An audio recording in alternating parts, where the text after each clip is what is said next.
Hola compañeros, espero estén teniendo un buen día. El día de hoy les vamos a hablar acerca de la paracoccidiomicosis. Los integrantes de este grupo son Andrés Felipe Pérez, Andrea Alvarado y Valentina Bayona. ¿Qué es la paracoccidiomicosis? Es una infección micótica pulmonar primaria que tiende a la diseminación sistemática de órganos profundos de piel y mucosa. La forma inefectiva consiste en hifas y conidios de forma redonda u ovalada, cuyo hábitat es la tierra y sustratos vegetales de climas tropicales y subtropicales. ¿Quién es el hongo responsable de esto? El Paracoccidioides brasiliensis y el Paracoccidioides lutzi. Estos hongos van a causar una micosis sistémica. Este se adquiere por inhalación, se localiza en el aparato respiratorio o se disemina a la mucosa bucofaringea, a los ganglios linfáticos, la piel, los huesos o las vísceras. La descripción de la enfermedad. La enfermedad pulmonar o diseminada crónica es común en el 90% de los casos. Este hongo se va a contraer al inhalar los cóndidos y los fragmentos miceliales del hongo. Son capturados por macrófagos pulmonares que se diseminan en el organismo.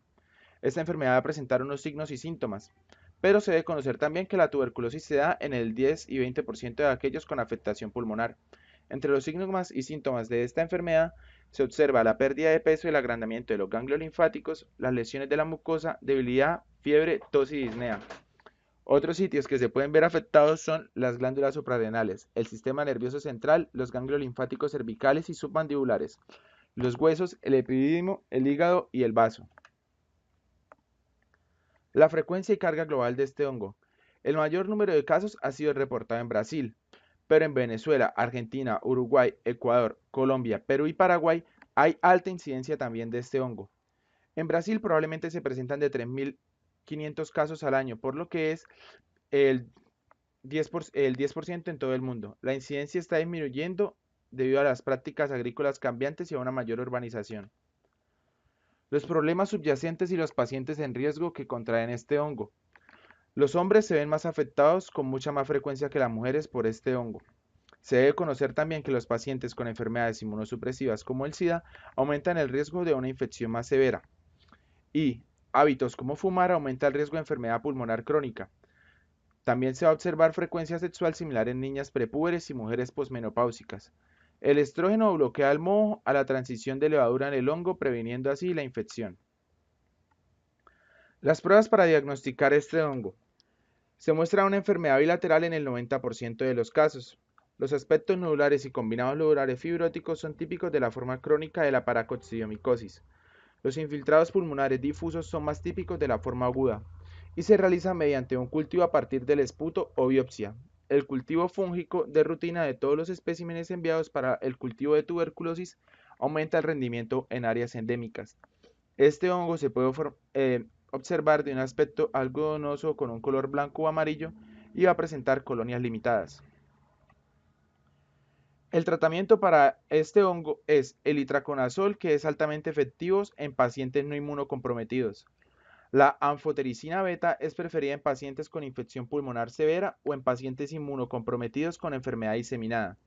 Y el sulfametalsol tripemotrin es una alternativa para aquellos con formas crónicas de enfermedad con eficacia del 80%. La perspectiva y pronóstico de estos pacientes. Se estima una mortalidad del 5 al 30%. Las secuelas de esta enfermedad incluyen el empeoramiento de la disnea debido a la fibrosis y cavitación pulmonar. Presentan una disfunción de la glándula suprarrenal en el 30% de los casos. La disfonía y o obstrucción de la laringe, abertura de la laringe reducida y epilepsia y hidrocefalia en el 15% de los casos. Muchas gracias. Continuando con nuestra presentación, vamos a presentar ahora la aspergilosis broncopulmonar alérgica. La aspergilosis broncopulmonar alérgica es una infección micótica oportunista más frecuente del pulmón. Esta enfermedad se caracteriza por la obstrucción reversible de las vías respiratorias, es decir, produce asma, produce infiltrados pulmonares transitorios, eosinofilia y fiebre, los cuales son causados por la respuesta de hipersensibilidad contra los antígenos de Aspergillus fumigatus, que es el hongo encargado de producir esta enfermedad. Estos se van a encontrar presentes en el árbol bronquial. Esta enfermedad fue descrita por primera vez en Inglaterra en 1952 en pacientes con episodios de fiebre, infiltrados y eosinofilia. Los hongos responsables son 5 especies: el Aspergillus fumigatus, siendo el más frecuente, el Aspergillus terrus, el Aspergillus niger y el Aspergillus flavus. La descripción de la enfermedad: el empeoramiento del asma, de la fibrosis quística, la tos y los paroxismos aliviados al toser, los tapones o las mucosas muy espesas. Ocasionalmente se va a presentar como una impactación mucoide con consolidación del pulmón.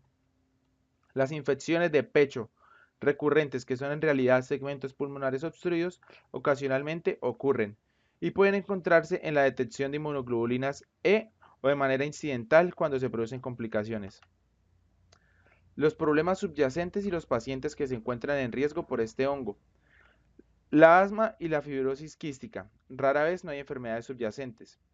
Este hongo va a afectar a pacientes corticodependientes, enfermos de fibrosis quística, asma bronquial y otras formas de EPOC asociadas a bronquiectasias. La fisiopatología de esta enfermedad. Se reproducen con facilidad a temperaturas altas y se encuentran con frecuencia en cereales, forrajes, algodón, en algunas aves como las palomas, y abundan en materiales orgánicos en descomposición.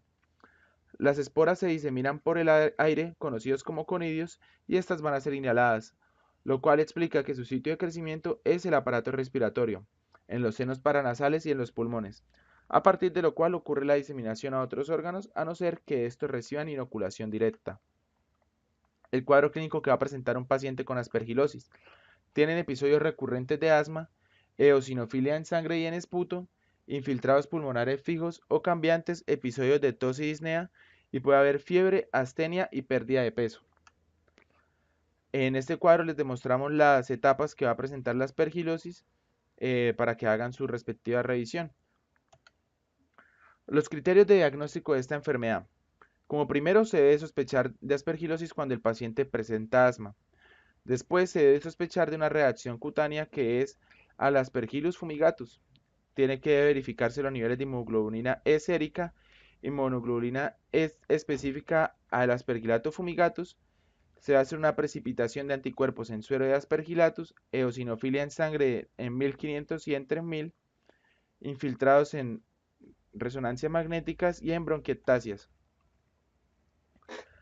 La inmunoglobulina E es una prueba cutánea de inmunoglobulina específica para hongos y síntomas respiratorios continuos. Puede tener eosinofilia y anticuerpos para Aspergillus. Los cultivos de esputo son positivos para Aspergillus en el 20 al 60% en muestras múltiples. Y el Aspergillus en las PCR generalmente es positivo en muestras de esputo o broncoscopía. El tratamiento. Se dan corticoides orales para exarveración, esteroides inhalados para mantenimiento. Itraconazol es para mejorar el estado de salud, reducir el uso de corticosteroides. El nebulizador de solución salina hipertónica de 6 o 7% para eliminar esputos gruesos, y la acitromicina para tratar la tos irritable. La perspectiva y pronóstico de estos pacientes es un pronóstico excelente y tienen pocos síntomas y están bien controlados. Las complicaciones serían las bronquiectasias. El asma es común y pueden estar presentes en el momento del diagnóstico. Por lo general, es ubicada en el centro y algo distintivo en la expectoración por TC. La aspergilosis pulmonar crónica probablemente ocurre en el 10% de los pacientes, pero es de inicio lento y puede ser atípica, con fibrosis pleural localizada y con contracción pulmonar que predomina sobre la cavitación inicialmente. Las complicaciones de la aspergilosis son la impactación mucoide, y esto puede ser asintomática en algunos casos raros, ya que se suele confundir con asma.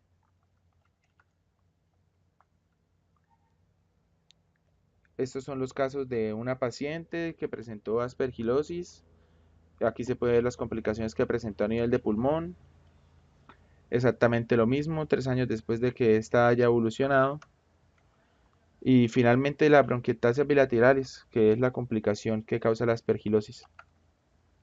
Como conclusión, tenemos que la aspergilosis constituye un reto de diagnóstico tanto de las formas invasivas en huéspedes inmunocomprometidos y la forma crónica en huéspedes inmunocompetentes.